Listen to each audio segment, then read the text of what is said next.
was right. I just wish I knew what I was chosen for. What if it was something I'm no good at, like multiplying fractions? What if I let everyone down? What if I let Mum and Dad down? They weren't back together, and I was okay with that, honest. But they were different. Now, when they talked about me on the phone, they didn't argue. Mum didn't sigh or do one of her angry whispers I wasn't supposed to hear. She smiled and giggled. Whenever I went anywhere in the school holidays with either of them, they'd introduce me as the chosen one, and they'd go on and on about the fortune teller's prediction to all their friends. That should make me happy, right? So why does it feel like there's a small, spiky monster living in my tummy blowing raspberries at me? Ding, ding, dong. Dinner time. For a moment, the deafening, brain-boggling school bells clanged louder than my worry. I patted Twinkle's bony back and grabbed Lumbering's homework. "Come on, Lumbering," I said. "I'll help you." Things should have been good.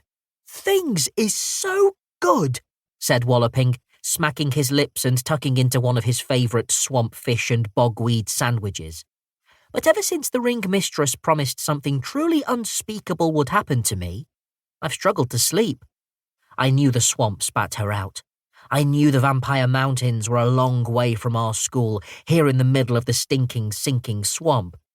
That didn't stop me jumping at every noise, which meant I jumped all the time as Walloping and the other giants bashed, crashed, stomped and clattered everywhere. "Why does you look so worried?" said Walloping, scratching his head. "Yeah," said Norma Enormous.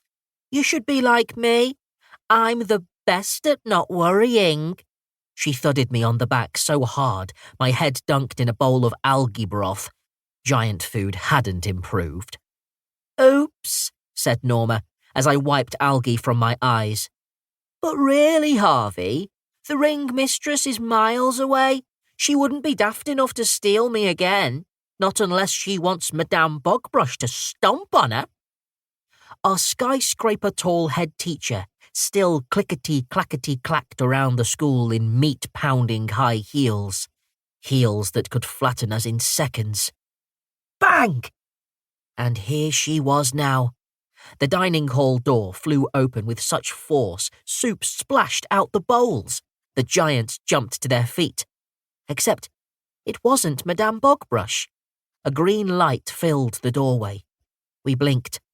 Walloping covered his eyes.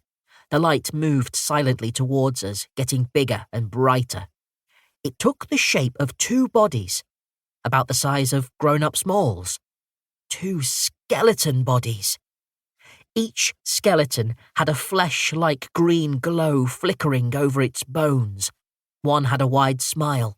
The other had an oversized tear stuck halfway down its cheek. Could they be... "Unspeakable zombie clowns!" roared every giant in the hall. I froze. The unspeakable zombie clowns weren't as terrifying as the description in Walloping's big book for explorers. They were even scarier. Chapter 2. More grave danger.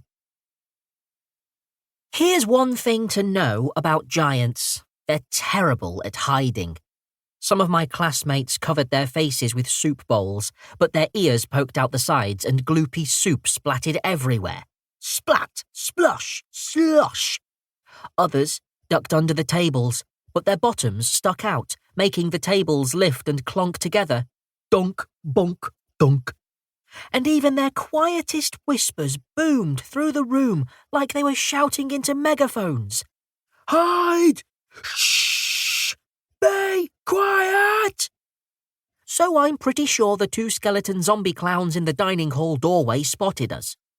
The smiling zombie clown squeezed a flower-shaped water pistol, shooting a jet of water across the hall. He spoke first. "Hello, boys and girls," he said. His voice squeaked and echoed at the same time, like a mouse in a tunnel. We didn't smile back. "Where is Norma Enormous?" said the sad clown, waving a mouldy custard pie.